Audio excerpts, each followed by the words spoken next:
Hoy pues quisiera, como se me ha pedido, que conversemos un poco sobre cuál es ese rol o ese posible rol del sector empresarial en la construcción de la paz de manera general. Entonces quiero ofrecerles algunas ideas que espero les resulten útiles durante los próximos minutos. Arranquemos por esto, que es pensar un poco alrededor de la violencia. A nosotros los que estudiamos los temas de seguridad y paz, hay un indicador que nos sirve mucho para medir el nivel de violencia de las sociedades, que es la tasa de homicidios por cada 100.000 habitantes. Esa tasa de homicidios por cada 100.000 habitantes le permite a uno comparar entre ciudades, entre países, entre regiones, cómo se están comportando los fenómenos de la violencia. Y quiero mostrarles a ustedes, para comenzar, algunos de los comportamientos de la tasa de homicidios por cada 100.000 habitantes en Colombia.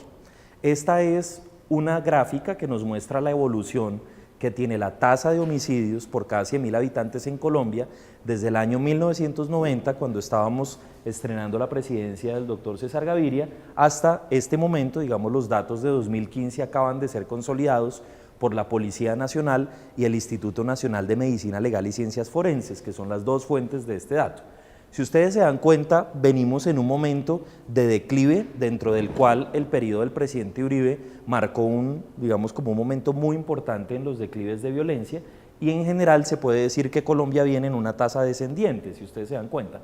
Pero quiero, además de esa idea general de la tasa descendiente, que piensen en los números que voy a proponer, y es: Colombia arranca a los 90 con tasas de muertos por cada 100.000 habitantes entre 70 y 80, hay datos de medicina legal que ubican esta cifra en 92, pero digamos que esta es la cifra razonablemente aceptada, que es de 80, y nos hemos venido posicionando en una cifra entre 25 y 30. La tasa del último año consolidada fue de 25.7 muertos por cada 100.000 habitantes.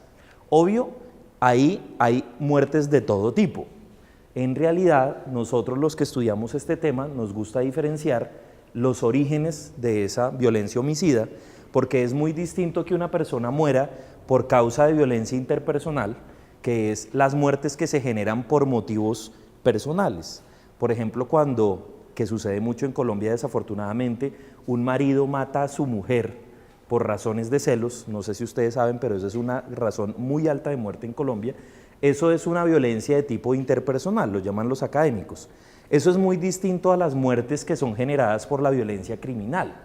La violencia criminal es cuando yo no muero por un problema de convivencia o de relacionamiento, sino porque yo tengo algo que otra persona quiere, que en general son bienes. Si yo, por ejemplo, tengo mi celular y me asesinan para robarme el celular, eso es violencia criminal. O como, por ejemplo, un muchacho que muere porque estaba distribuyendo bazuco en la esquina de un barrio y de repente otros distribuidores que quieren ese negocio en ese lugar lo asesinan. Eso es violencia criminal. Eso distinto a la violencia política, que es la violencia que se genera por lo que yo creo. Es decir, que lo que yo pienso o como pienso que debe desarrollarse la sociedad es la razón por la cual yo sufro ese tipo de violencia.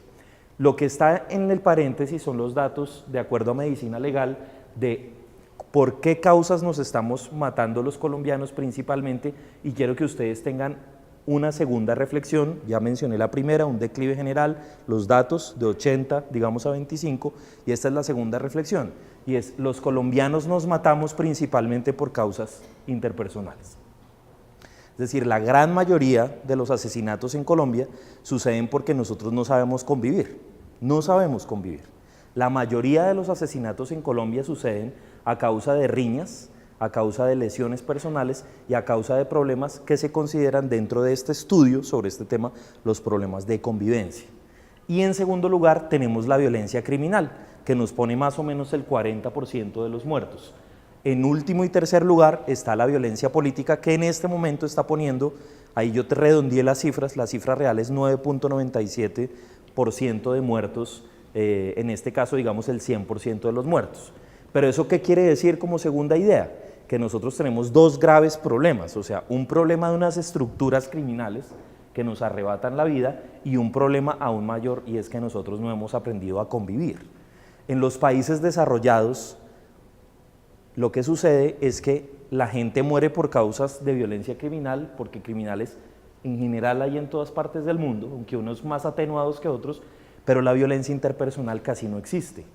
Y esa, digamos, es un desafío que nosotros tenemos en Colombia de manera general. Yo sé que atrás esta de repente no se ve muy bien, esta diapositiva, pero nos muestra cómo las principales ciudades del país le aportan a esa tasa que vimos agregada en la primera diapositiva. Ahí están Medellín, Bogotá, Cali y Barranquilla, con sus distintas tasas de muertos por cada 100.000 habitantes. Y quiero mostrarles a ustedes algunas cosas que intuitivamente uno ve y que son bien interesantes. El caso de Bogotá, que es un caso muy significativo porque en Bogotá pues están la mayoría de los muertos por la mayor cantidad de gente aglomerada, es decir, 8,5 millones de habitantes, es un caso en el cual después de estar, digamos, en el orden de 45 y pasa a 80 hacia 93, viene en un periodo de descenso permanente hasta ubicarse en la tasa de muertes más baja de los últimos 40 años, que como vemos es menor que 20, digamos estamos por el orden de 17. Está la ciudad de ustedes, que es en el caso colombiano un ejemplo muy importante de pacificación y de domesticación de la violencia. Si ustedes se dan cuenta, miren estas tasas de acá, ahora voy a hacer una reflexión sobre eso, y el caso de Cali, que nos muestra otras realidades. Aquí saqué las cifras para que vean el número de muertes y la tasa. Digamos, lo que se puede comparar es la tasa, no el número de muertes, porque el número de muertes es relativo a la cantidad de gente que vive en esos lugares. Pero miremos estas cifras brevemente. Puse aquí las cifras de ustedes, que son las cifras de Antioquia y Medellín, para que sepan que Medellín, que cierra también con la tasa más baja en los últimos 15 años, cerró el 2015 con 20,17 muertos por cada 100.000 habitantes, mientras que el departamento se ubicó en 25,8, que es muy parecido al promedio nacional. En el caso de Bogotá, ya mencioné que cerró el año con 17,3 muertos por 100.000 habitantes, y puse el caso de Cali y de Valle para que se haga como una especie de reflexión, y es como nosotros en Colombia, en la región Pacífico, tenemos una deuda enorme con la paz, y es que miren estas cifras que están acá, que son cifras realmente muy altas, digamos 60 muertos por cada 100.000 habitantes en una ciudad como Cali, y en el departamento en total, en Valle del Cauca, también de 57. Ahora, ¿esas cifras son altas, son bajitas, son aceptables, no son aceptables? Lo que quiero decirles a ustedes como tercera idea es lo siguiente. Aquí en esta tabla les traje los datos OMS de agregados por países de las tasas de muertos en 2015 para las regiones. Miren estas cifras. En África, la tasa consolidada es 10,9 muertos por cada 100.000 habitantes. En África. En el Mediterráneo Oriental es de 28,5. Vamos a esa zona que conecta como lo que sería la vieja cortina de hierro. En Europa, la tasa es de 3,8, en el Pacífico Occidente es de 2,1, y en todas las regiones que tienen ingreso alto, la tasa de muertos por cada 100.000 habitantes es de 3,8. En América, en las Américas, que es la tasa más alta del mundo, la tasa es de 28,5 muertos por cada 100.000 habitantes. ¿Recuerdan las cifras de Colombia? ¿Recuerdan las cifras de Colombia? De 70 a 25 en un proceso de pacificación. Sí, digamos, ¿recuerdan esas cifras? O sea, eso lo que quiere decir es que si bien vamos bajando, estamos demasiado alto. Y quiero decirles a ustedes que la Organización Mundial de la Salud, cuando piensa en la violencia en términos de epidemia, dice que cuando un país tiene una tasa superior a 10, la violencia es epidémica. Y la misma OMS dice que cuando la tasa es superior a 25, es incontrolable. ¿Me entienden el tamaño del desafío? Que es una cosa impresionante. Y miren esto, esta es la cifra con datos Alcaldía de Medellín de esta ciudad. Y quiero que miren este pico de acá. Miren esta escala. Miren esta escala. ¿Se lee bien o no? ¿Saben cuál es esta cifra?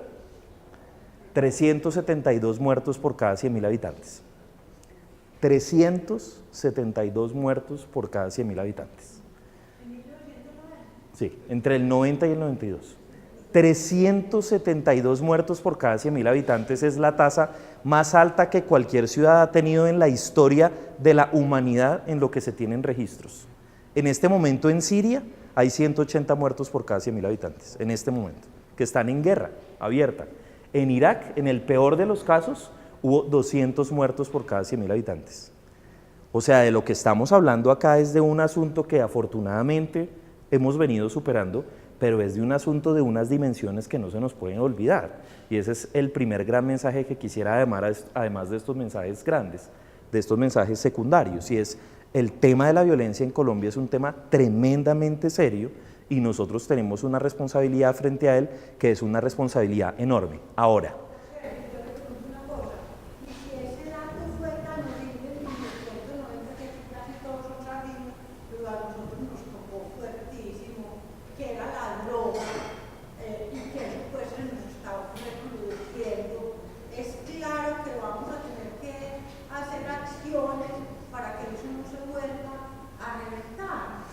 claramente esa tasa que tuvo Medellín fue una tasa en la que confluyeron muchas cosas y principalmente en la historia lo que pasó fue ese enfrentamiento tan violento entre el cartel de Medellín y el Estado, que fue un enfrentamiento abierto que en este momento no tendría motivos para repetirse. Pero sin duda alguna mirar hacia atrás me parece a mí que es una buena manera de decir cuidado a donde hemos sido capaces de llegar y hasta donde no nos podemos permitir llegar. Ese es mi planteamiento. No quiero hablar y no es el propósito en este momento y por eso dice allá, bueno, ahí hay un proceso de diálogos con una guerrilla, digamos con sus más y sus menos, pero en realidad la paz, que es poder lograr este clima de concordia, requiere esfuerzos que son de todos. Entonces, una pregunta que me parece importante hacerse es, bueno, ¿y por qué persiste la violencia? O sea, ¿por qué hay ciudades, por qué hay sociedades, por qué hay países que tienen esos niveles de violencia? Y traje aquí un concepto, ese es de un académico, ese señor es de Noruega, él se llama Johan Galtung y es como el papá de los estudios sobre la paz, y él dice que la violencia en los países, que es muy persistente la violencia, se parece a esta imagen que está ahí, que no sé si ustedes la alcanzan a ver, pero es un iceberg, ¿cierto? Ese iceberg pues tiene la característica de que uno cuando va en un barco y se estrella contra un iceberg, no se estrella contra la parte que se ve, sino se estrella contra lo que no se ve, que es una cosa mucho más voluminosa y mucho más peligrosa. Entonces él dice la violencia se parece a eso, porque la violencia tiene una parte que se ve, que es la que él llama la violencia directa, que son los comportamientos violentos, pero él nos dice cuando las sociedades no salen de las trampas de la violencia, lo que pasa es que esa violencia directa, que es la que nosotros vemos, está alimentada por dos tipos de violencia, que son la violencia cultural y la violencia estructural.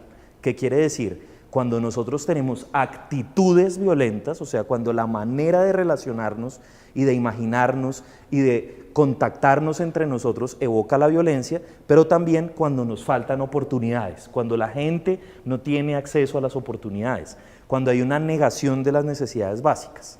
Entonces él lo que dice es, claro que hay países pobres con poca violencia, sí, sí los hay, pero en realidad lo que dicen los estudios es que un país pobre, sin oportunidades, con poca violencia, es porque no tiene violencias culturales muy arraigadas. Pero cuando se da esta combinación de una violencia cultural muy fuerte y una falta de oportunidades muy fuerte, la violencia se vuelve una cosa totalmente persistente.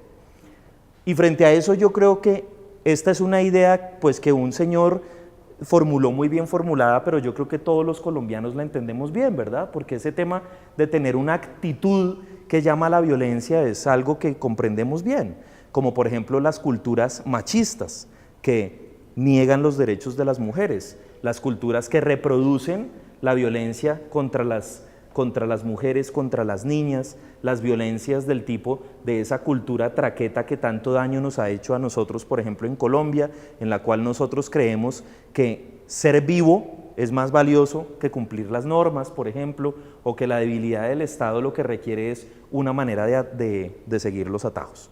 Esta es una idea, digamos, muy simple. Y por eso también conceptualmente quiero hacer la distinción entre qué es construir la paz y hacer las paces o mantener la paz. En términos académicos, que es lo que yo les quiero a ustedes proponer para la tarde de hoy, ¿qué es construir la paz? Construir la paz es un tema de largo plazo, en el cual lo que uno está haciendo es ocupándose de la parte de abajo del iceberg, no sé si estoy siendo claro. O sea, construir la paz es modificar los comportamientos, las actitudes violentas y generar oportunidades. Eso es construir la paz. Eso es muy distinto a hacer la paz, que puede ser, por ejemplo, ayudar en procesos de conversación entre gente que no está de acuerdo, o mantener la paz, que hoy ustedes acá tienen un ejemplo muy bello de experiencia de mantener la paz, que es cuando un grupo armado ha dejado las armas, toma la decisión de la legalidad y uno, por ejemplo, evita que ellos vuelvan a la guerra. Eso es lo que se llama mantener la paz. No sé si estoy siendo claro aquí, pero lo que quiero proponer es una diferencia conceptual importante entre hacer las paces, que es ayudar a que dos que no se entiendan, mantener la paz, que es cuando uno toma medidas para que el que tomó esa decisión no la devuelva, y construir la paz, que es transformar comportamientos, transformar actitudes, generar oportunidades. Pensemos en las empresas, que es un tema que en la Fundación nos interesa mucho. Todas las empresas en situaciones de conflicto tienen tres opciones. O las empresas con su actividad económica y con sus decisiones agudizan el conflicto, porque hay algunas empresas en algunos territorios que se han servido del conflicto y lo han agudizado. Hay otras empresas que son la mayoría de las empresas que han aprendido a sobrevivir al conflicto y lo que han hecho es adaptarse a situaciones conflictivas, a situaciones violentas, pero hay otras que contribuyen a reducir esos conflictos. Es decir, son las empresas que uno dice son las que construyen la paz, son estas empresas las que construyen la paz, a través de distintos mecanismos. Ahí señalé algunos de los tres más importantes, que son las actividades que son propias del negocio, las actividades que se pueden empaquetar con este concepto de su inversión social, o también a través de acciones políticas, no de la política partidista, sino de tomar una posición política. En la fundación en la que yo trabajo llevamos 15 años estudiando este tipo de empresas, estudiándolas a fondo, entendiendo cómo toman sus decisiones, qué características tienen.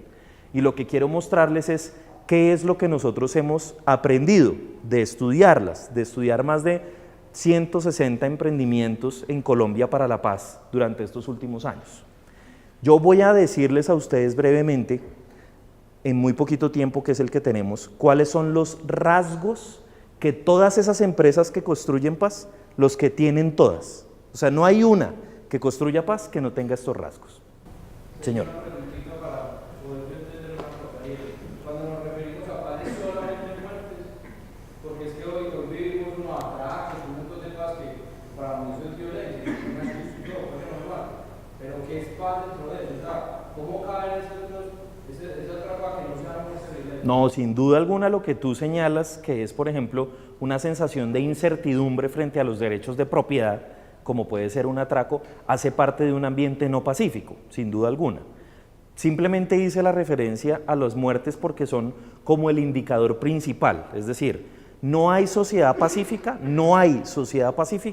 con altas muertes violentas, ¿sí? Entonces, cabe también en ese ámbito, totalmente, cabe también. Y doctor Sergio, qué pena que yo sea tan incisiva en la droga, pero es que como nosotros vivimos aquí en Medellín, como la droga todo es malo, el que la compra el campesino, el que la transporta, el que la saca, el que le da la gamba al juez, el que todo es malo.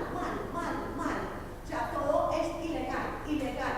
Y como es tanta plata, hacen demasiado daño. Entonces a mí me preocupa eso de violencia que se nos vuelva a dañar el país. ¿Ustedes cómo estudian eso para que las empresas podamos, porque uno como empresa trabaja para cada uno en sus cosas, pero como para que no se nos desarregle todo otra vez? Yo tengo la percepción que las empresas tienen un rol muy importante en generar las barreras de protección frente a la violencia. Si las empresas hacen bien sus cosas, van a generar barreras de protección. La historia del narcotráfico nos ha mostrado que una de las cosas que pasó terriblemente en Colombia, pero en otros sitios del mundo, es que el narco se metió a las empresas, pero no solo a partir de que la gente entró al negocio directamente, sino que la plata del narco empezó a circular por todas las empresas. Entonces las empresas empezaban a usufructuar de manera abierta o tapada los beneficios de estar cerca de esa actividad.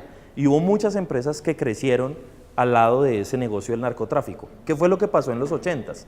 Que esa gente que creció de esa manera terminó dándose cuenta que le estaban alimentando el negocio más terrible y más mortífero que ha vivido esta humanidad, porque ese es, digamos, el negocio más terrible y más mortífero. Evitar que una cosa de esas pase tiene que ver con muchas cosas, con decisiones del gobierno, decisiones de la negociación, decisiones buenas que hay que tomar, pero también implica un desafío grande para la ética empresarial y es nunca más volver a juntarse con esa plata, nunca más. Que ahí, por ejemplo, hay una tarea que es importante. Me voy a referir a estos rasgos que mencioné, ¿ok? Los rasgos que comparten todas las empresas que construyen paz. El primer rasgo que todos tienen es que los empresarios que construyen paz entienden algo que no es fácil de entender de buenas a primeras, y es que la competitividad y la sostenibilidad de sus negocios depende del bienestar de sus entornos. Es decir, que uno no puede ser sostenible en un entorno precario. No puede ser sostenible en un entorno precario. Y ese pensamiento es un pensamiento que sin duda a ustedes quizás les parece hoy obvio, pero hace 25 años eso no era nada obvio. O sea, ese compromiso con la sostenibilidad del entorno es una cosa relativamente nueva. Segundo, todas las empresas que construyen paz tienen un altísimo sentido de pertenencia, es decir, se sienten parte de un territorio. Las empresas, por ejemplo, como la que ustedes van a ver ahora, con las que van a escuchar, son empresas que saben que construyen el territorio del Urabá, en este caso en concreto. Pero es muy distinta una empresa que se siente perteneciente a un territorio a una que se siente como una golondrina. Yo creo que ese concepto de los capitales golondrina es muy bueno para explicar esta idea de cómo hay empresas que llegan a ver qué hay, a coger y a salir. Eso, digamos, tiene otro sentido. Esas empresas entienden también que aportar a la paz no es solo generar empleo y no es solo pagar impuestos. Entienden que en cualquier sociedad democrática con capitalismo regulado, hay que pagar impuestos y generar empleo. No estoy diciendo que esto sea fácil, porque esto es tremendamente complejo en nuestro país, pero esas empresas están, además de hacer eso, dispuestas a hacer algo más. Siempre están dispuestas a hacer algo más. En general, esas empresas tienen visión de largo plazo, es decir, toman decisiones pensando en lo que va a pasar ahorita, pero pensando en el futuro, y tienen vocación de permanencia. Se ven en el lugar, se ven en los territorios, se ven en las ciudades, se ven en los departamentos, con una visión de largo plazo. Este es muy importante, y es que hay empresas que viven de verdad sus valores corporativos. Es decir, uno en el ambiente empresarial, que es algo que hacemos mucho nosotros en la fundación, hablar con empresas grandes, medianas, pequeñas. Hay empresas en las cuales la gente los valores corporativos los vive de verdad. O sea, cuando dicen que hay un valor corporativo que es la solidaridad, lo viven. Hay otras en las que los valores corporativos son lindos afiches que están en las puertas y en las salas de reuniones, pero cuando se vive con intensidad el valor corporativo y cuando eso se enseña, se vuelve un factor de transformación muy importante. Estos temas son claves en la paz, porque la paz exige creatividad. O sea, la paz exige tomar riesgos, ser innovador, hacer un negocio difícil en una zona en conflicto, o llevar, por ejemplo, desmovilizados a la empresa, o tomar una decisión dura sobre cuál es la cadena de valor y mi cadena de suministros, requiere tomar riesgos. O sea, eso fácil no es, pero se inventan soluciones creativas y se genera innovación. Nosotros decimos que las empresas que construyen paz en realidad tienen un altísimo nivel de lo que se llama hoy en la literatura empresarial liderazgo adaptativo. Seguramente ustedes han leído alguna literatura sobre esto, pero quiero decirles que el liderazgo adaptativo, de manera muy simple, lo que quiere decir es que yo soy capaz de inspirar a otros para que hagan cosas en ambientes de incertidumbre, guiado por un valor que es un valor superior a lo que yo hago. Eso, digamos, es un líder adaptativo. Y cuando uno encuentra empresarios de esa naturaleza, en realidad encuentra un gran aporte. En síntesis, estas empresas entienden que hay un ciclo virtuoso, que no todas las empresas lo han entendido, y es que para ser próspero y para tener potencial de crecimiento permanente, lo que uno tiene que lograr es un ambiente pacífico estable en el que haya reglas claras y que haya capacidad de consumo. Es decir, cuando uno tiene una empresa próspera, genera capacidad de consumo y ambiente estable, y cuando tiene ambiente estable es más fácil tener empresas prósperas. Y por eso se necesita visión a largo plazo. quiero enfatizar una de las ideas anteriores. Si uno piensa que esto es para allá, no lo logra, porque sabe que el entorno se modifica de manera lenta. Hay muchas formas de contribuir prácticamente a la paz, porque aquí me refería a rasgos, muchas formas, y están muy documentadas. En otra ocasión quizás podamos especificar cuáles son los casos específicos, pero digamos que la discusión sobre estos temas en el mundo nos muestra que las empresas pueden contribuir a la paz a través de muchos mecanismos. Por ejemplo, a través de una gestión empresarial que favorezca entornos buenos. Ustedes han venido discutiendo sobre los temas de debida diligencia, entiendo, acción atenta a los derechos humanos, reportes, por ejemplo, a través de, por ejemplo, el Global Report Initiative, que ustedes entiendo que han discutido sobre los temas de GRI aquí. Por ejemplo, eso es una cosa a través de la cual uno puede aportar a tener un contexto favorable que genere paz en el entorno. Pero no solo eso, sino que a veces uno toma decisiones de inclusión socioeconómica. O sea, hay empresas que toman decisiones que no son fáciles, y es que, digamos que en la cadena de suministros contratan como proveedores a grupos que han sido vulnerados durante mucho tiempo en las zonas y deciden, por ejemplo, comprar para los casinos de su planta los jugos o los amasijos que hacen unos grupos de mujeres víctimas del conflicto, así sean mucho más caros que se los compren a su similar mexicano. Esa decisión no es una decisión fácil, porque es una decisión que a veces es antieconómica, digamos en términos simples, pero el retorno que eso le genera a la empresa en términos de empoderamiento, capacidad, sostenibilidad, es una cosa que no tiene par. Y poder incluir a los que están excluidos es una de las maneras más claras de hacer paz. También hay gente que ha hecho inclusión sociopolítica. Hay gente que cuando tiene problemas en su planta se da la tarea de salir y hablar con las comunidades, preguntarles qué está pasando, hablar con los líderes. A veces es una conversación muy difícil porque hay líderes que quieren poner esto en términos extorsivos, pero hay empresas que en realidad logran tejer con la comunidad circundante espacios de conversación que son realmente válidos. Hay empresas que se la han jugado por experiencias reconciliadoras, como por ejemplo esa que ustedes van a ver hoy y que de verdad representa mucho para este país. Yo me siento muy feliz de estar compartiendo con ellos hoy, y es gente, por ejemplo, que se ha dado la pela de decir, bueno, aquí hay unas personas que han participado en grupos armados ilegales, vamos a darle otra oportunidad. Y tener esa talante para hacer reconciliación es una cosa que es tremendamente difícil también. Cuando uno mira todas estas cosas que yo estoy diciendo, lo que en últimas uno entiende es que construir la paz no es tener unos principios bonitos pegados en una pared, sino es tomar decisiones en el día a día. Y nosotros decimos, cuando hablamos con las empresas, háganse por favor siempre estas preguntas. ¿Por qué hacen lo que están haciendo? ¿Por qué? Digamos, ¿cuál es la motivación de esa decisión empresarial? Pregúntense en cada una de sus decisiones empresariales quién gana y quién pierde. Y si las pérdidas implican sobre todo un problema para la dignidad de las personas. Pregúntense una cosa un poquito más difícil, y es si lo que ustedes hacen contribuye a que las aspiraciones de la gente y a que la identidad de la gente se robustezca o no. Esa es una pregunta difícil, ¿no? Si lo que yo hago contribuye a que la gente genere mejores deseos y mejores aspiraciones. Y otra un poquito más difícil, y es, ¿mis decisiones empresariales le generan capacidad a alguien o no? Hay empresas que se han dado a la tarea muy difícil de educar, por ejemplo, grupos vulnerables para que estén en su cadena de suministros, y eso no es sencillo porque hay que hacer asistencia, hay que hacer acompañamiento técnico, pero lo que pasa es que cuando esta gente coge la capacidad, ellos ya van solitos y luego van por el mundo ofreciendo sus servicios, y ahí la empresa sabe que hizo un enorme bien. Nosotros creemos en la Fundación que en este momento de nuestra historia lo que está pasando es que nosotros estamos dando un salto cualitativo, que es un salto cualitativo que está dando Colombia y que está dando el mundo, porque estamos empezando a pensar algo que Aristóteles en el siglo V a.C. decía, y es que la ganancia no es el fin,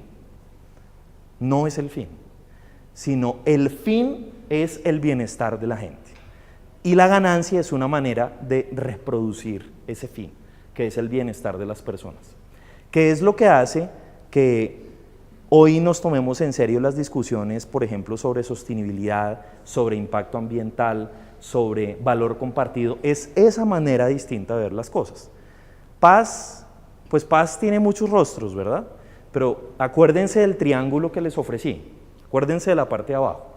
Paz es a largo plazo generar oportunidades, eliminar exclusiones, cambiar la manera de relacionarnos. Y en últimas, lo que interpela la paz es la manera como se hacen los negocios. Hay una manera de hacer negocios en las que yo gano y nadie más gana sino yo. Y hay otra manera en la que la ganancia es un medio para que muchas personas logren la mejor vida posible. Esa, mis queridos amigos, creemos nosotros que es el significado de este tema. Debo darle gracias primero que todo al doctor Alejandro por esa invitación, a Confama por supuesto que es el dueño del aviso, y a ustedes por su asistencia. Yo espero no decepcionar, porque lo que escuchamos en la intervención anterior, digamos, es teórico, pero es una cátedra real. Yo traigo una experiencia propia, una experiencia de vida, de empresa, de una empresa mediana que nació en medio de miles de dificultades y que con esta visión que acabamos de escuchar uno siente que ha aportado a la paz de este país. Yo tengo 58 años de edad y 50 de ellos viviendo en apartado. De manera que yo fui un niño que fui a una escuela de un corregimiento, que era el corregimiento de Apartadó, jurisdicción del municipio de Turbo. Yo crecí con Apartadó y eso me hace sentir orgullosísimo de mi tierra. Entonces yo donde voy digo, soy orgullosamente apartadoseño, muy orgullosamente urabaense, no urabeño. Yo también esperé que se rieran. Este mapa para todos es muy conocido. En la escuela decíamos que Urabá, que es el territorio verde, empieza donde empieza el cogote del pavo, porque de niños creíamos que el mapa antioqueño era como una especie de pavo, y creíamos que Urabá empezaba justito en la zona verde donde empieza aquí le dicen gañote o guache, o no sé, pero para nosotros era el cogote del pavo. Urabá empieza básicamente en la zona planicie, que es el municipio de Mutatá. ¿Cómo hago para alumbrar aquí? Perdón, yo debo decir que no conozco bien cómo funcionan estas cosas. ¿A dónde apunto? Con el dedito.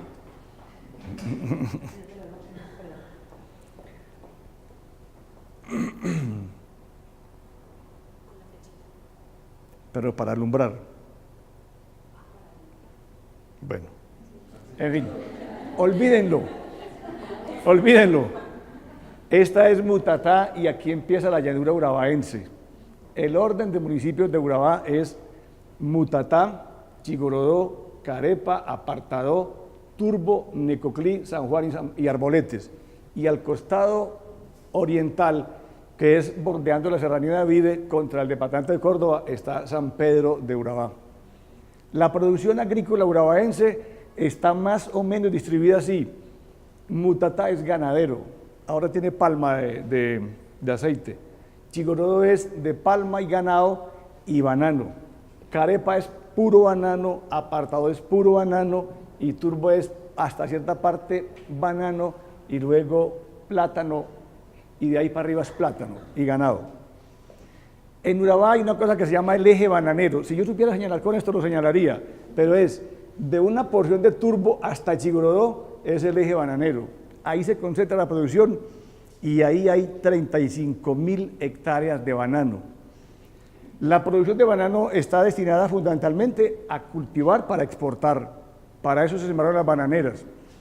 En sus comienzos las bananeras, digamos, eran cultivos muy silvestres y entonces se exportaba al exterior el banano en racimos y por unas vías supremamente estrechas entraban tractores con una góndola atrás, jalando la góndola y un obrero o 2 o 3 o 4 o 10 o 20 no sé cuántos llegaban y traían racimos de la plantación, los traían a la góndola y de ahí los llevaban a un barco. Algún día apareció la exigencia de que la fruta debía ser empacada o embalada y empezó a empacarse en cajas de cartón y Urabá montó su fábrica de cajas de cartón.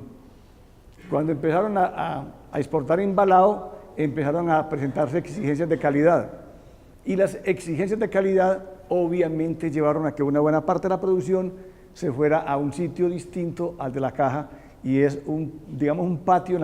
Las plantas empacadoras tienen un sitio destinado para que allá caiga el banano que no va a exportarse. La fruta no tiene condiciones de calidad por tamaño, por golpes, por manchas o por empaque. Una fruta que ya clasificó y fue a los sitios de embarque pero tiene un empaque deteriorado también es rechazada. El productor bananero, que así se llama al dueño de la empresa, el productor optó porque cuando empezó a tener desperdicio o rechazo, necesitó a alguien que que lo permitiera deshacerse de eso. Y contrató algún día a un camionero y le dijo, venga, ¿por cuánto me bota este montón de banano al río? Porque la mentalidad nuestra de conservar el planeta es muy nueva realmente. Y antes las cloacas de nosotros eran los ríos. Algún día algún visionario dijo, yo le cobro a este tipo por botar esa camioneta de banano, pero me voy a ir a venderlo a Medellín. Y se vino por la trocha y lo vendió en Medellín. Y otro se fue para Montería, que es nuestra ciudad más cercana, y también por otra trocha fue y lo vendió y descubrió que le cobraba al productor y le cobraba al cliente, y entonces hacía ochas y vendía lo que debería botar. Así empezó un negocio puramente informal, absolutamente informal, que empezó a generar muchísima riqueza.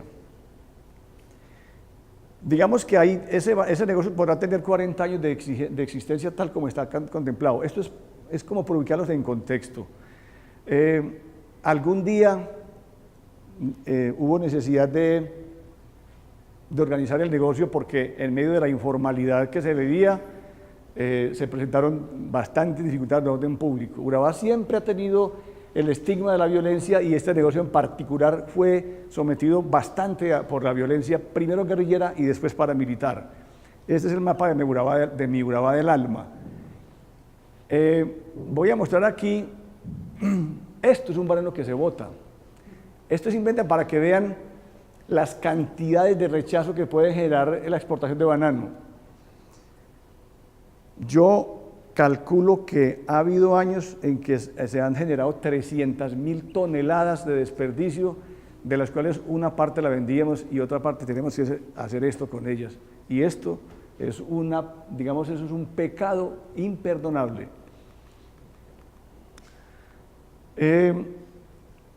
A partir del año 2000 se implementaron algunos procesos de formalización del negocio. No cuajaron porque la conformación del grupo humano del negocio es bien compleja y todos los procesos se fueron desbaratando. Pero en el 2004, que ahí es donde vamos llegando al cuento nosotros, se empezó a gestar la idea de un proceso de desmovilización de los grupos de autodefensas.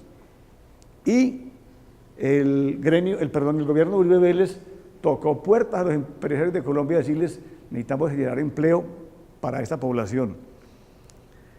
Y en el gremio bananero particularmente se entendió que ese eslabón de la cadena productiva estaba prácticamente desprotegido, abandonado, y dijo, si lo organizamos, aquí puede haber una oportunidad brillante para vincular desmovilizados. Entonces se generó una reunionitis de nunca acabar de la Oficina del Alto Comisionado para la Paz, del gremio bananero y de nosotros quienes trabajamos en esto, en la pura informalidad, y de tanto ir y venir, finalmente se acomodó la situación y gestamos un acuerdo. El acuerdo era, el gremio bananero le da el aval al gremio de comercializadores, que éramos nosotros, sin nombre todavía, el aval de ser el único distribuidor del producto a cambio de que le vinculara personal desmovilizado al trabajo productivo. Así nació realmente. Cualquier cosa que se diga en contrario es película. La verdad fue esa. Fue un acto de contribución del gremio bananero al gobierno de Uribe.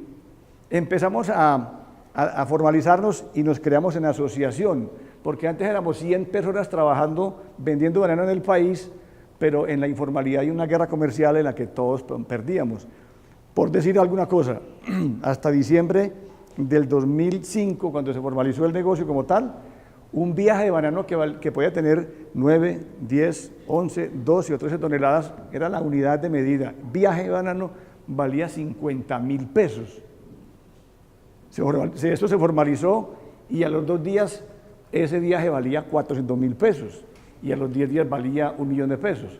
Entonces, digamos que la formalización del negocio empezó a mostrar riqueza para Urabá y entonces ya empezaron a mirar que el negocio valía la pena, digamos, mirarlo como con respeto.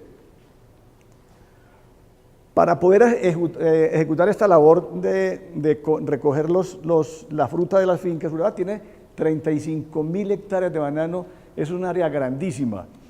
50 o 60 personas que éramos en ese momento, no, perdón, éramos 60 y pico de personas que quedamos en el negocio, repartidas por toda la región vendiendo banano, pues recogiendo banano, permitía que hubiera todas las trampas del mundo entero. Se necesitaba un grupo de personas que fueran a hacer una supervisión en el campo para poder regular, para poder formalizar el negocio, que tenía que tener 2 condiciones. Una era formalizar la oferta, regular la oferta para poder mejorar precios y una tesorería única para poder recoger el dinero. Asbanana empezó a entender que solo no era capaz.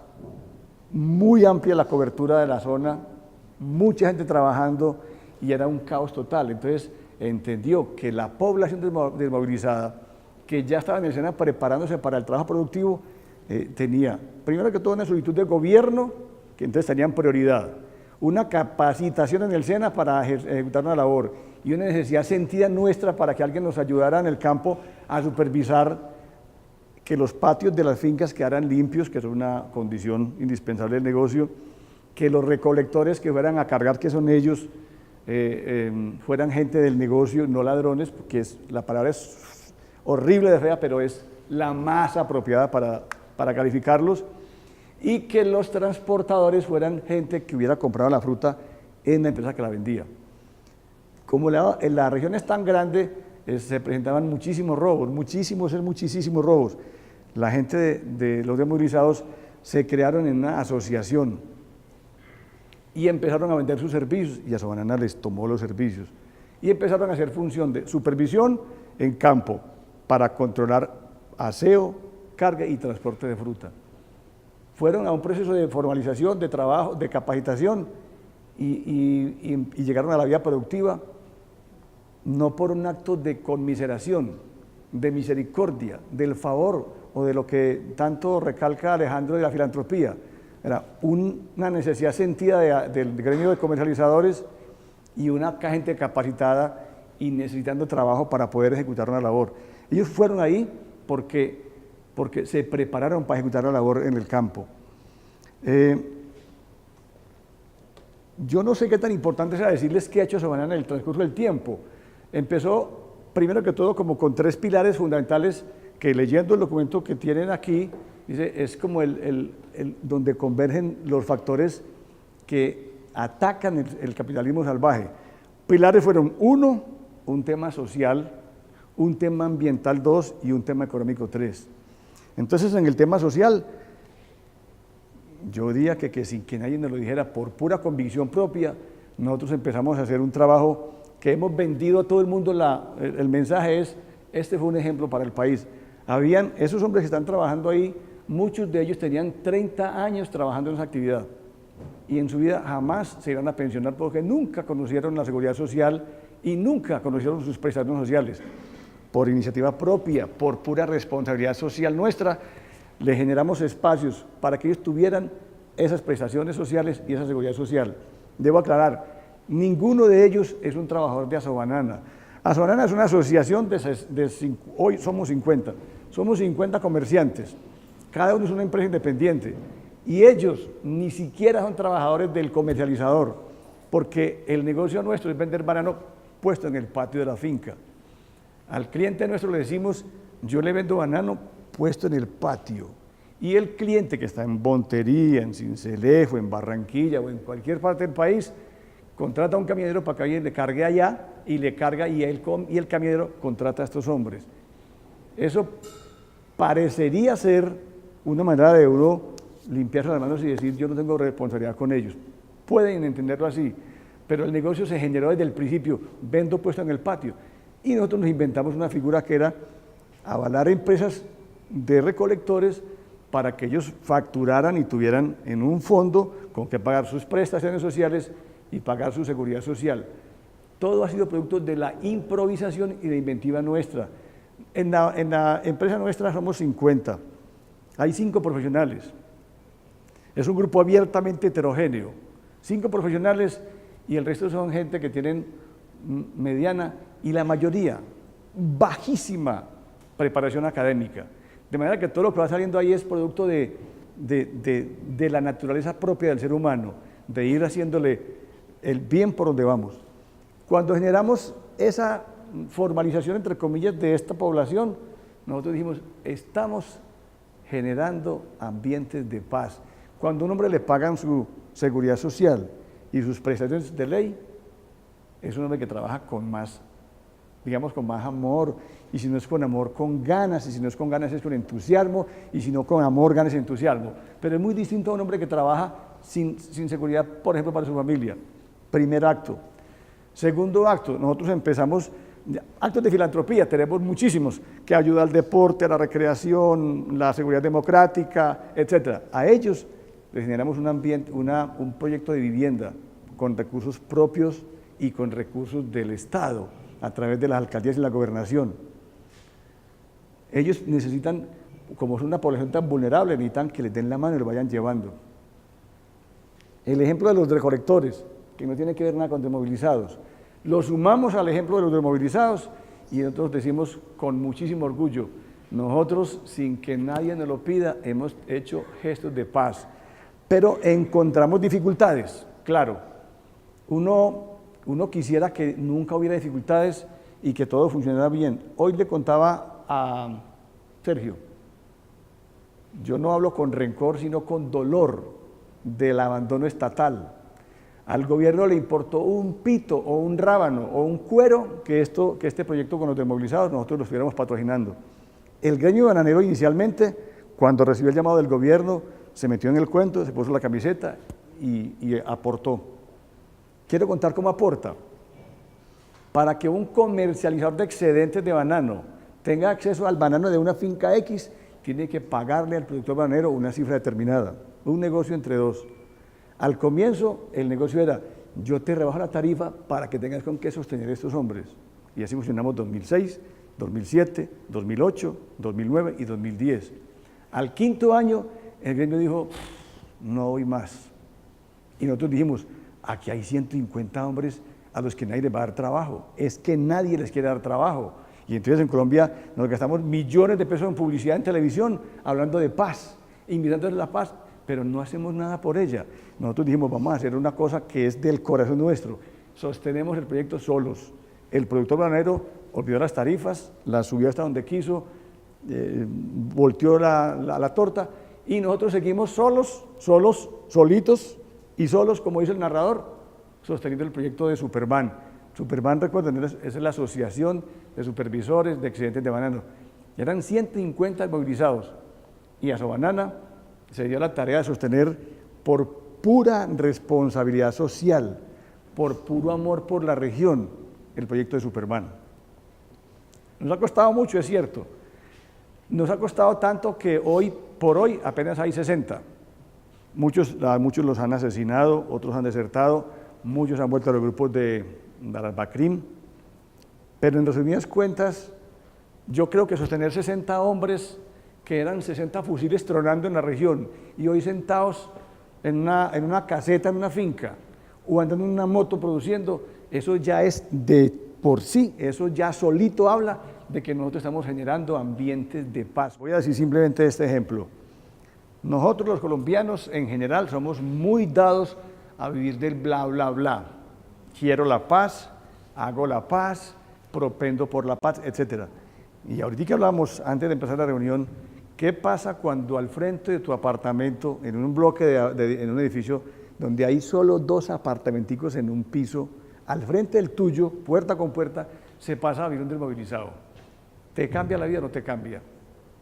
Te cambia y te morís del miedo, temor y del miedo. Si tienen hijos ambos, hay donde el niño de aquel le pega al niño mío, me toca tragarme entero, y hay donde el mío le pega al de él porque el tipo me va a matar. Eso es un problema, pero ahí yo creo que ahí cobra fuerza parte de lo que decía el doctor ahora. Es que eso tiene que ser un cambio de mentalidad y de conducta desde el corazón. Nosotros nos acostumbramos a vivir con ellos. Por ejemplo, para mí, Fernando Rojo era un paraco, y hoy es un amigo, un compañero de trabajo. No vivimos cerquita, pero al lado de mi casa, al frente de mi casa, han vivido desmovilizados y son gente común y corriente. Lo que pasa es que uno tiene que desarmar primero el espíritu, y uno creo que muchas veces es más prevenido uno que él. No todos son matones, no todos son violentos. De hecho, muy buena parte de esa población estuvo ahí como fuente de empleo. Eran muchachos jóvenes sin ninguna oportunidad. Nadie les quiere dar trabajo hoy, pero antes tampoco. Es que no vamos a decir que no le dan trabajo hoy porque es un paraco desmovilizado. No le daban trabajo ni siquiera antes. Si no hay fuentes de empleo, un muchacho de 20 años sin trabajo empieza a desesperarse, o va a las drogas o va a la violencia. Y el caldo de cultivo está ahí, y está hirviendo y está llamando que le metan más gente. Puedo responderle la pregunta. Ellos fueron al SENA a capacitarse y el Estado ahí sí tuvo que meter la mano en favor del Estado, de a quien siempre critico, porque yo soy un criticón enfermo por criticar. El Estado ahí metió la mano y los preparó y les puso ayuda psicopedagógica o psicológica primero, formación para el trabajo, acompañamiento psicosocial, etcétera, y un montón de cosas que ustedes y él manejan más que yo, porque usted lo estudia y él lo vivió. Los preparó y lo mandó a vivir como un ciudadano común y corriente. Hay un tema que se nos viene encima y es la desmovilización de la FARC. Voy a decir despacio, la desmovilización, palabra que me da lidia decir. Si estos muchachos de las autodefensas eran gente de pueblos y tenían una mediana preparación académica y les costó tantísimo tiempo y esfuerzo volcarse a la productividad con un acompañamiento, bueno, digamos que fue bueno, pero muy corto de parte del Estado. Esas personas que vienen, yo juraría que hay muchos guerrilleros de la FARC que ni siquiera conocen un carro, porque nunca han salido de la selva. Y el día que salgan a una carretera y vean un carro, van a pensar que es un animal que se los va a comer. O sea, tienen el cerebro virguito sin estrenar todavía. ¿Dónde les vamos a dar trabajo, muchachos? Y los siempre pensamos lo mismo. Si no te preparas, no te puedo emplear. Y entonces, o sea, yo vendo la idea de Asobanana, es una empresa pequeña. Asobanana vende en promedio entre, digamos, el mejor año 25.000 millones de pesos. Aparentemente es una cifra buena y tuvo la bondad de traer 25.000 millones de pesos a dinamizar la economía regional. Eso es un punto. Listo, hit, la sacamos del estadio. Buenísimo que hayamos hecho eso. Transformamos de las 300.000 toneladas una muy buena porción en ventas y un 50% que quedaban, digamos, éramos los goleros del banano en Urabá. El golero es el gallinazo pues, que conocemos. Urabá olía a banano descompuesto, desde Mutatá hasta más allá de Turbo. Usted llega a Urabá y sabía que estaba en Urabá porque en la orilla de la carretera, charcos, lagunas, quebradas, riachuelos, ríos, playa, donde hubiera un hueco, ahí había banano descompuesto. Pero llegó a Sobanana y dijo, momentico, vamos a ponerle un tema de seriedad a esto. Tema ambiental. Pilares fueron económico, 25.000 millones a la economía regional. Un tema ambiental es procesar parte de la fruta que no se vende y la otra buscarle como mostramos ahí en la gráfica. Esto son unas placas de cemento y estos son unos desagües para recuerdos lixiviados. Digamos, en medio de las dificultades más grandes, nosotros hacíamos lo posible por generar un ambiente relativamente sano, porque en estos canales recogíamos el lixiviado, iban a unos tanques y con unas bombas mezclábamos con agua y lo volvíamos a mandar a los caños, pero ya en una disolución de 1 a 10 creo que era, entonces ya no mataba la vegetación. Pero esto era un escenario común en Urabá, esto. Hasta que llegamos nosotros y empezamos a matizarlo. Entonces, en lo ambiental hicimos trabajo, en lo social hicimos trabajo y en lo económico hicimos un trabajo importante. Pero de todo lo que hemos hecho, lo más importante es que en medio de las dificultades y aún en medio del abandono estatal y aún en medio del abandono del gremio, nosotros sacamos adelante un proyecto de generación de empleo para estos muchachos que son una población tan vulnerable como la de los desmovilizados, más la de ellos. ¿Cómo vamos de tiempo ahí, Doc? Está muy buena. Bueno. Sí. Déjeme yo pasteleo a ver quién es mayor de decir mentiras, de pronto me olvida algo.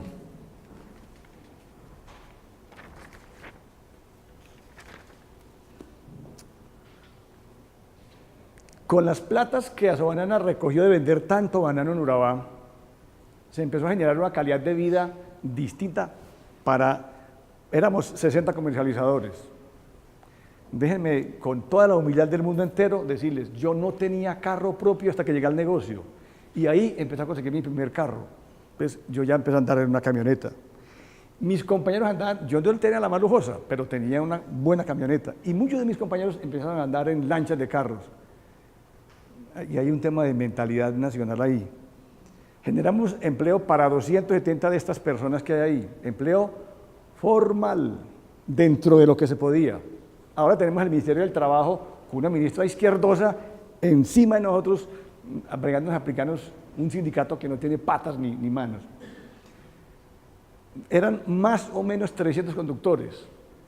Teníamos 30 empleados y éramos más o menos 30 empleados directos de la asociación y 50 empleados de cada uno de nosotros. O sea, yo soy un comercializador, y mi compañero, y mi otro. Llegamos a sumar 800 empleados entre empleados nuestros, empleados de la asociación, nosotros mismos, los recolectores, los desmovilizados, los conductores. Y una empresa que genera 800 empleados directos, hay que mirarla como con cierto respeto, que genera cierto grado de en medio del caos, sacarla del caos, generaba admiración. Y fuimos a los puebluchos más chiquitos de la costa caribe, en un trabajo de 2 años. En 2 años fuimos de pueblito en pueblito, ayudándole a la gente que comercializaba banano a que se independizara, porque yo no sé qué tan importante sea decirlo, pero Barranquilla era un epicentro de recepción de banano. Entonces Barranquilla recibía 150 camioneros y vendía para acá, revendía. Y nosotros fuimos donde cada pueblito y decían, no le compra a Barranquilla, compra aquí directamente y más barato. No le compra a Barranquilla, compra aquí. Y empezamos a hacer una red de distribución por toda la costa caribe. Entonces nos conocimos toda la costa, pero le armamos una red de distribución para que la gente tuviera precios mucho más favorables y vendiera el banano más favorable al consumidor. Esa red nos costó 2 años de trabajo a 2 personas. Mi compañero Gustavo Gutiérrez, que es un ingeniero de alimentos dedicado a esto, y yo, éramos 2.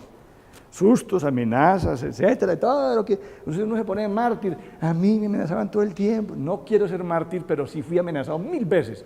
Pero uno va cogiendo como callos, el miedo coge callos y uno empieza a enfrentar todo. Yo no he sido un hombre creyente, ya lo soy, pero en ese tiempo no era y sin embargo nunca me pasó nada, nunca. Y hicimos un trabajo brillante. Pero esto necesita que lo acompañe todo el mundo, es que un proyecto de esto no puede caminar solo. Nosotros trabajamos con un producto ajeno, ese producto que hay ahí no es de nosotros, es del productor bananero. Y aquí hay alguien que sabe del gremio bananero para no hablar mal de ellos. En el gremio bananero hay un problema gravísimo. Cuando conté de que las camionetas de nosotros, no es por chicanear, era porque despertaron una ampolla en el gremio. ¿Cómo es que estos bandidos andan ahora en carros lujosos que pues a costa del banano nuestro? No éramos bandidos y éramos trabajadores. Que cogimos un producto que antes pagaban para que lo botaran y lo vimos un negocio rentable y nos permitió cambiar el nivel de vida. Hubo productores que no se aguantaron la gana, no se aguantaron ese varillazo de soportar que unos descamisados andaran en carros lujosos, compraran casas y compraran finca y etcétera, que digamos el negocio fue un negocio, yo decía, después del petróleo y la cocaína, esta vaina, eso daba plata que daba miedo. Pero nosotros lo hicimos rentable, nadie nos ayudó ni nos enseñó. Y entonces ellos dijeron, uy, esto no puede ser para ellos solo. Y ya nos lo están quitando. Tenemos el aval del gremio para tener el 100% de la comercialización. Hoy tenemos el 54%. Y con el 54% aún tenemos 60 me iba a ir peludos, pero rojo es calvo. 60 hombres de las autodefensas desmovilizados. Y los tenemos con el 54%. Uno dice, cuando bajemos del 50, esto se va a poner complicado, va a ser bien difícil sostenerlos. Ellos saben que vamos con ellos hasta donde podamos, como decía Benito Juárez, mexicano, hay que seguir con lo que podamos hasta donde podamos. Esta historia sobre Banana, pues es una novela que uno la puede enriquecer con miles de figuras de literatura, de la oratoria, pero yo simplemente quería decirles, ¿qué hemos hecho? Yo creo que aquí me faltan por mostrar unas diapositivas simplemente por ambientar. Ese es el programa de vivienda que le armamos a los recolectores. Ese es un gordo panzón que es compañero de él. Eso es lo que hacen ellos. Para el camión a indagar. ¿Tiene origen lícito o ilícito? ¿Va para un cliente nuestro o es robado? Etcétera. Bueno, esto es un comedor de la Iglesia Católica, un templo comedor. Nosotros le donábamos obra de filantropía. Donamos banano, ellos canjean en la sabana cundiboyacense por frutos, por comida de la zona cundiboyacense y traen, allá llevan banano, le dan banano al que no tiene y aquí traen papas o arracayas, vainas de remolacha, verduras y legumbres, mejor dicho. Y alimentaban 3.500 niños de la población más pobre de Urabá con el bananito que nosotros regalábamos. Todavía regalamos, pero ya no hay bancos de alimentos para intercambiar. Esto es un actor de cine que se ha parado ahí con un montón de banano al fondo. Parte del banano que no íbamos a botar por allá, lo transformamos en abono. Eso es una planta de compostaje en la que transformamos parte del banano que no se logra vender porque el mercado está saturado y lo transformamos en abono. Pero hay otro problema, el gremio bananero no quiere comprarlo. Una obligación del gremio sería cerrar el ciclo ambiental consumiendo la transformación de lo que él generó, pero nunca ha hecho caso de esa responsabilidad y esa responsabilidad recayó solito sobre el comercializador de excedentes sin que fuera realmente nuestra obligación. ¿Y entonces ya no están haciendo el abono también? Ya no, pero en cantidades míseras, ínfimas, pequeñísimas. Este hombre que había ahí, este es Frank Pearl.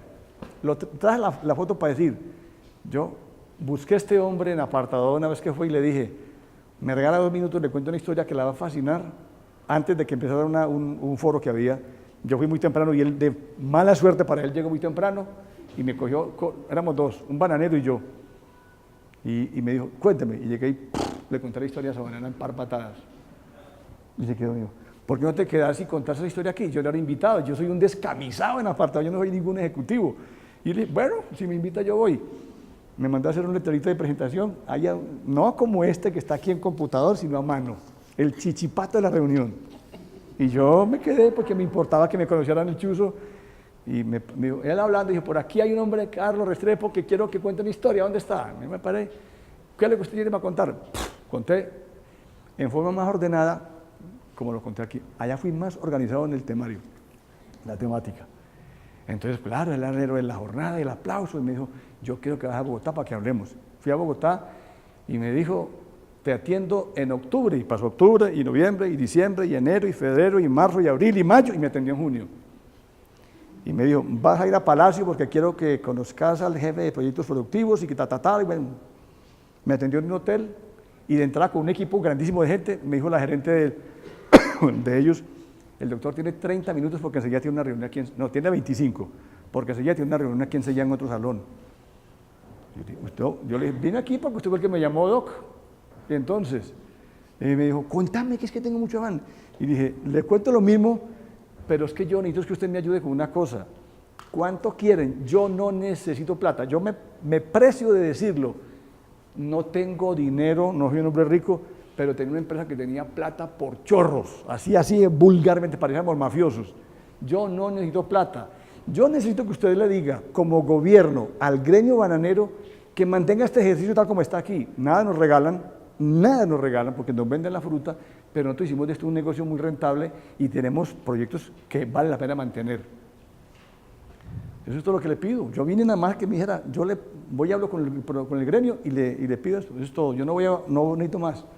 Nunca hablo con nadie y hoy por hoy el gremio bananero es Augura es la Asociación de Bananeros de Colombia.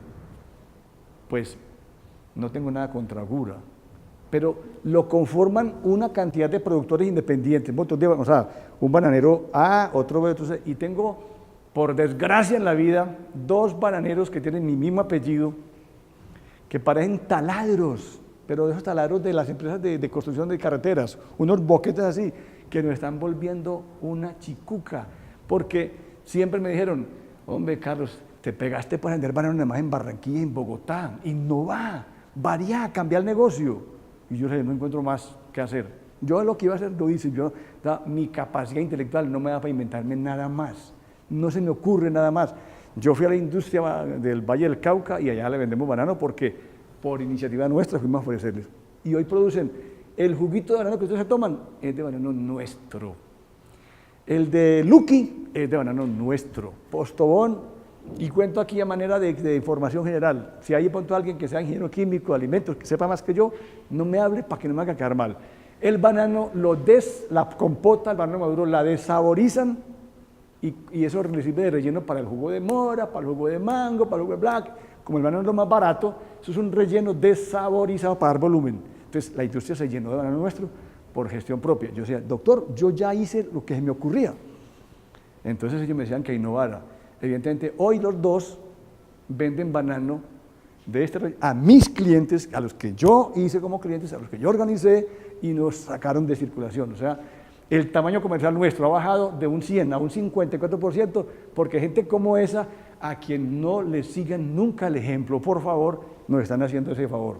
Están desplazándonos, claro, es que eso es su producto, pero ellos vieron que lo que ellos votaban, alguien lo hizo negocio, entonces la innovación que me recomendaban que hiciera, la hicieron ellos vendiéndole el mismo producto, en el mismo empaque, en la misma presentación a mis clientes.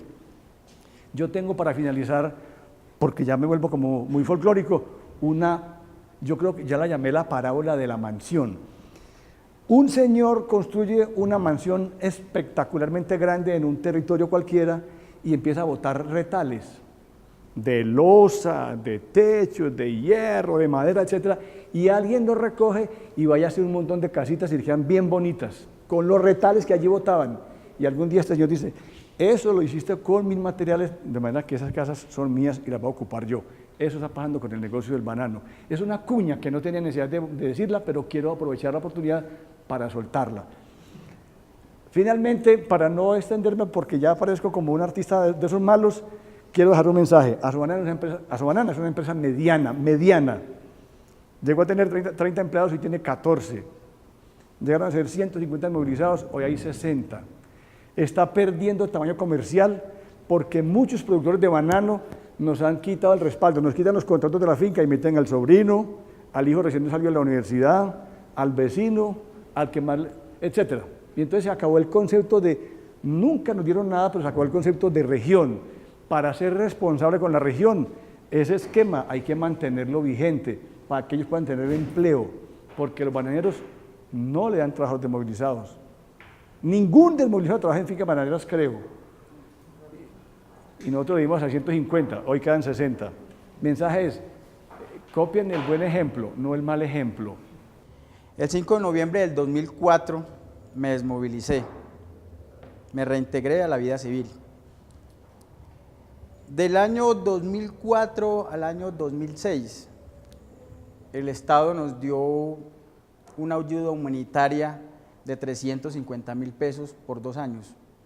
Esa ayuda humanitaria nos la dio mientras nos capacitábamos en programas empresariales, en programas para el empleo, en programas de emprendimiento, que todo eso lo logramos y lo hicimos en el SENA Apartado, mientras estudiábamos, mientras nos capacitábamos. En el año 2006, con el apoyo del gremio bananero, el apoyo de Asobanana, el apoyo del gobierno nacional, creamos nuestra gran empresa que es Superban. Hoy cuenta con 60 desmovilizados entre hombres y mujeres de distintos bloques, no solamente del bloque bananero, del bloque Catatumbo, del bloque Calima. Llegamos a tener una desmovilizada del 58 frente de la FARC, estuvo con nosotros. Desafortunadamente no se adaptó a nosotros y renunció.